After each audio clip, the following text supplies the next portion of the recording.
resmi баракчаларын берип, бизге чакыртылып, документтерин текшерген учурда үйү бул жакта болсо, булар бул жак кошуп тосуп алган да. Ошонун негизинде бул жакка куйган бетондорун алып таштоо иштерин жүргүзгөнбүз.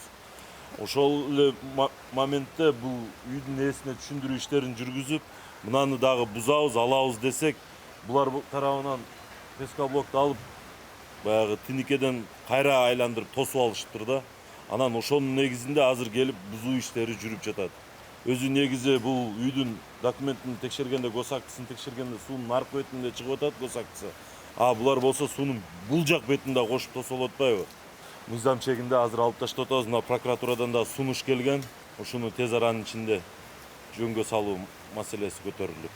Ошонун негизинде азыр иш жүрүп жатат.